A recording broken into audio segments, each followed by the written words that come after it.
کس وجہ سے اسرائیل فلسطین کو تباہ کر رہا ہے، 10,000 سے زیادہ لوگوں کو شہید کر چکا ہے، 1 مہینے سے زیادہ دن ہو چکے ہیں، ابھی تک اس کا ظلم و جبر ختم نہیں ہوا۔ کیا وجہ ہے کہ بنی اسرائیل یعنی کہ یہودی یہ دعویٰ کر رہے ہیں کہ یہ مسجد اقصیٰ اور فلسطین کی سرزمین ہماری ہے؟ اس داستان کو بیان کرنے کا مقصد بس یہی ہے کہ مسلمانوں کو اس بات کا علم ہو کہ در حقیقت مسجد اقصیٰ فلسطین کی سرزمین کس کی ہے۔ اسی لیے میں نے اس پوری داستان کو آپ کے سامنے بیان کرنے کی کوشش کی ہے۔ ایپیسوڈ 1، ایپیسوڈ 2 اور 3 اور 4 اور 6 میں مسلسل ہم لوگ بنی اسرائیل، بنی اسماعیل، مسلمان اور یہودیوں کے بارے میں ذکر کر رہے ہیں۔ بسم اللہ الرحمن الرحیم۔ معزز ناظرین کرامی، السلام علیکم۔ پچھلے ایپیسوڈ میں ہم نے یوسف علیہ السلام کے بارے میں بات کی تھی، تو آئیے داستان کو آگے بڑھاتے ہیں۔ اور جن لوگوں نے پچھلا ایپیسوڈ نہیں دیکھا تو میں اس ویڈیو میں اس کا لنک دے دوں گی، تو آپ جا کر پچھلا ایپیسوڈ دیکھ سکتے ہیں تاکہ آپ کو پوری بات سمجھ آ سکے۔ انہوں نے آپس میں کہا کہ یوسف علیہ السلام کو یا تو جان سے مار ڈالو یا اسے کسی ملک میں پھینکاؤ، پھر ابا جان کی توجہ صرف ہماری طرف ہو جائے گی، تو اس کے بعد تم اچھی حالت میں ہو جاؤ گے۔ ان میں سے ایک نے کہا کہ یوسف علیہ السلام کو قتل نہ کرو بلکہ اسے کسی اندھیرے کنویں کی تہ میں ڈالاؤ تاکہ کوئی آتا جاتا قافلہ اسے نکال کر لے جائے۔ اگر تم کو کچھ کرنا ہی ہے تو یوں کرو۔ معزز ناظرین کرامی، یہ واقعہ ایک طویل واقعہ ہے جس کا تذکرہ یہاں کرنا مقصود نہیں، بلکہ اللہ تعالیٰ کی منشا کے مطابق حضرت یوسف علیہ السلام کا خواب سچا ہوا۔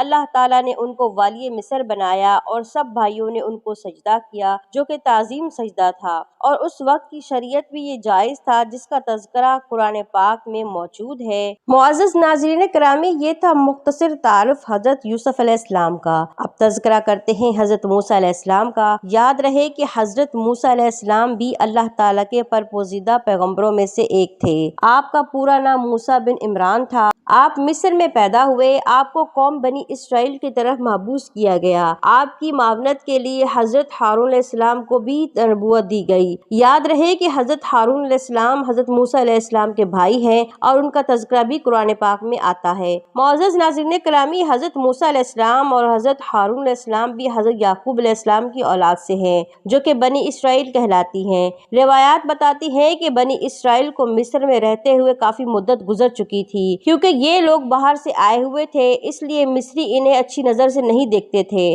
آپ کو بتاتے چلے کہ اسی زمانے میں مصر کا ایک بادشاہ فرعون بھی کہلاتا تھا۔ حضرت یوسف علیہ السلام 16ویں فرعون کے زمانے میں مصر میں تشریف لائے تھے، جبکہ موسیٰ علیہ السلام کے زمانے کا بادشاہ 19واں فرعون تھا۔ اس کا نام منفتح بن رمسس دوم تھا۔ روایت میں آتا ہے کہ فرعون نے ایک رات خواب دیکھا جس کی تعبیر یہ بتائی گئی کہ بنی اسرائیل کا ایک لڑکا تیری حکومت کے زوال کا باعث بنے گا۔ اس پر فرعون نے حکم دیا کہ بنی اسرائیل کے جتنے بھی لڑکے پیدا ہوں گے ان کو قتل کر دیا جائے۔ اس زمانے میں حضرت موسیٰ علیہ السلام عمران کے گھر میں پیدا ہوئے۔ ماں باپ کو سخت پریشانی تھی۔ وہ سمجھتے تھے کہ اگر کسی کو پتہ چل گیا تو اس بچے کی خیر نہیں۔ اللہ تعالیٰ نے آپ کی والدہ کے دل میں یہ بات ڈال دی کہ اس بچے کو صندوق میں ڈال کر دریائے نیل میں بہا دو۔ حضرت موسیٰ علیہ السلام کی والدہ نے ایسا ہی کیا اور اپنی بڑی لڑکی کو بھیجا کہ وہ اس صندوق کے ساتھ ساتھ کنارے پر جائے اور دیکھے کہ کس طرح اللہ تعالیٰ اس کی حفاظت کرتا ہے۔ جب یہ صندوق تیرتا ہوا شاہی محل کے قریب پہنچا تو فرعون کے گھرانے کی عورتوں میں سے ایک نے اس صندوق کو دیکھ کر باہر نکلوا لیا، اور جب اس میں ایک خوبصورت بچے کو دیکھا تو بہت خوش ہوئی اور اس بچے کو محل میں لے گئی۔ حضرت موسیٰ علیہ السلام کی بہن بھی فرعون کی خادموں کے ساتھ شامل ہو گئی۔ فرعون کی کوئی اولاد نہ تھی۔ جب اس کی بیوی آسیہ نے ایک حسین و جمیل بچے کو دیکھا تو بہت خوش ہوئی۔ اتنی دیر میں فرعون بھی پہنچ گیا اور اس نے اس بچے کو قتل کرنے کا حکم دے دیا۔ فرعون کی بیوی آسیہ نے کہا کہ اس معصوم کو قتل مت کرو، کوئی بڑی بات نہیں اگر یہ بچہ تیری اور میری آنکھوں کا نور اور دل کا سرور بن جائے اور ہم اس کو اپنا بیٹا بنا لیں۔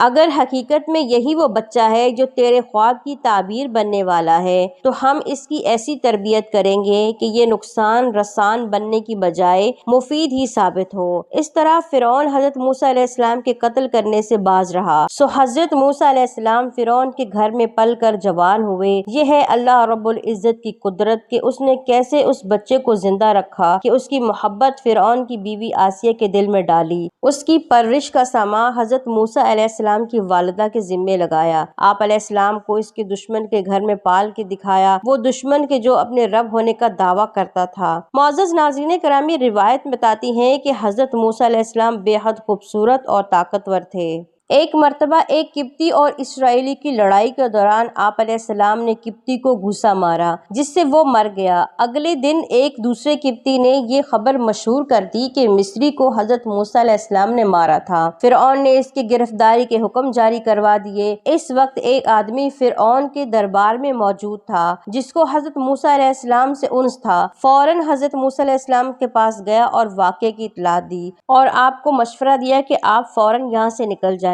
چنانچہ حضرت موسیٰ علیہ السلام وہاں سے نکل گئے اور منزلیں طے کرتے ہوئے مدین کے شہر میں پہنچ گئے۔ آپ بھوک اور پیاس سے نڈھال ہو رہے تھے۔ جب ایک کنویں پر پہنچے تو دیکھا کہ کنویں پر لوگوں کی بھیڑ لگی ہوئی ہے اور لوگ اپنے ریوڑ کو پانی پلا رہے ہیں۔ سب سے پیچھے دو لڑکیاں اپنی بکریاں لے کر کھڑی ہیں۔ حضرت موسیٰ علیہ السلام نے ان لڑکیوں کے ریوڑ کو پانی پلایا